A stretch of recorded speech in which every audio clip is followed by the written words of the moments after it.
بسم اللہ الرحمن الرحیم۔ وہ رات بہت خاموش تھی، اتنی خاموش کہ حیا کو اپنی سانسوں کی آواز بھی شور لگ رہی تھی۔ بارش کی ہلکی ہلکی بوندیں مٹی کو گیلا کر رہی تھیں اور اس کے دل کو بھی۔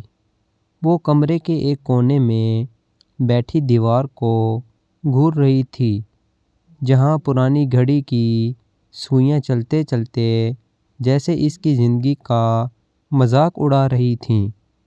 وقت گزر رہا تھا مگر اس کی زندگی وہیں کی وہیں رکی ہوئی تھی۔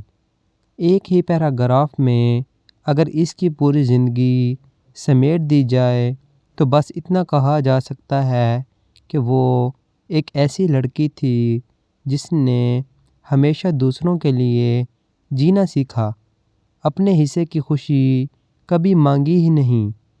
بچپن میں جب ماں زندہ تھی تو حیا کے بالوں میں انگلیاں پھیر کر کہتی تھی، بیٹی صبر کرنا، اللہ صبر کرنے والوں کو بہت پسند کرتا ہے۔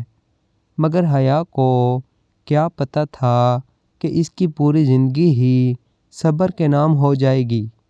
ماں کے جانے کے بعد باپ نے دوسری شادی کر لی۔ سوتیلی ماں کے لہجے میں نرمی کم اور ذمہ داریاں زیادہ تھیں۔ حیا چھوٹی سی عمر میں بڑی ہو گئی۔ اسکول سے آ کر برتن دھونا، جھاڑو لگانا، بہن بھائیوں کو سنبھالنا اور رات کو بستر پر لیٹ کر چپکے سے رونا۔ اس کے آنسو ہمیشہ تکیے میں جذب ہو جاتے تھے کیونکہ اسے رونا بھی اکیلے میں آتا تھا۔ وقت گزرتا گیا، وہ جوان ہوئی تو اس کے خواب بھی جوان ہوئے، مگر خوابوں کو زبان دینا اس نے سیکھا ہی نہیں تھا۔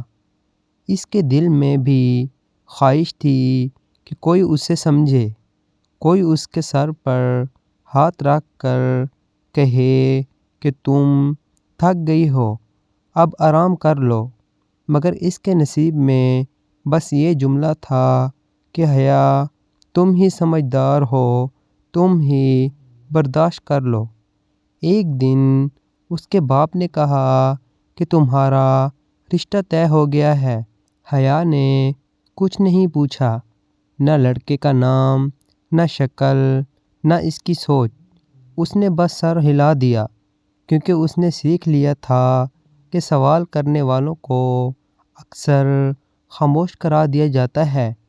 شادی ہو گئی، نیا گھر، نئے لوگ، نئے چہرے، مگر مسائل وہی پرانے۔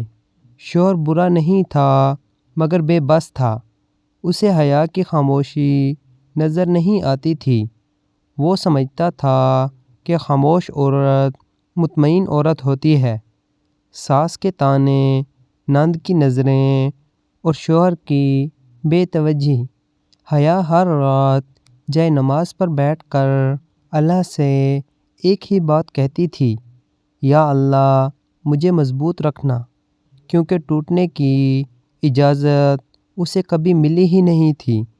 پھر ایک دن وہ دن آیا جس دن اس کے نصیب نے آخری وار کیا۔ حیا کے ہاں بیٹی پیدا ہوئی، وہ خوشی سے رو پڑی۔ اس نے اپنی بیٹی کو سینے سے لگا کر سوچا کہ شاید اب اس کی زندگی میں بھی کوئی آئے گا جو اسے بے لوث چاہے گا، مگر گھر میں خاموشی چھا گئی۔ شوہر نے منہ موڑ لیا، ساس نے بس اتنا کہا کہ پہلی اولاد بیٹی ہے۔ حیا نے اس دن جان لیا کہ عورت کی خوشی بھی اکثر اس کے اختیار میں نہیں ہوتی۔ دن گزرتے گئے، حیا اپنی بیٹی کے لیے جینے لگی۔ وہ اس کے لیے مسکراتی، اس کے لیے ہنستی، مگر رات کو جب سب سو جاتے تو وہ اپنی بیٹی کو دیکھ کر چپ چاپ آنسو بہاتی کہ میں تمہیں وہ سب نہیں دے پا رہی جو ایک ماں کو دینا چاہیے۔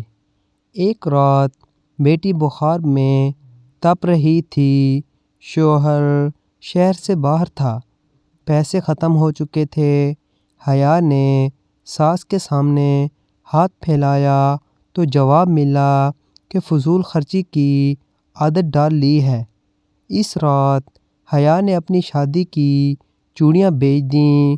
ہسپتال میں بیٹی کو دوا ملی، بخار اتر گیا، مگر حیا کے دل پر جو بخار چڑھا وہ کبھی نہ اترا۔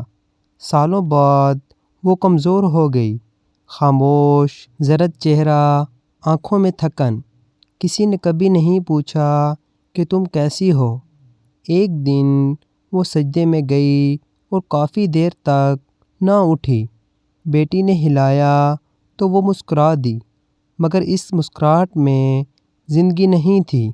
اسی رات حیا دنیا سے چلی گئی۔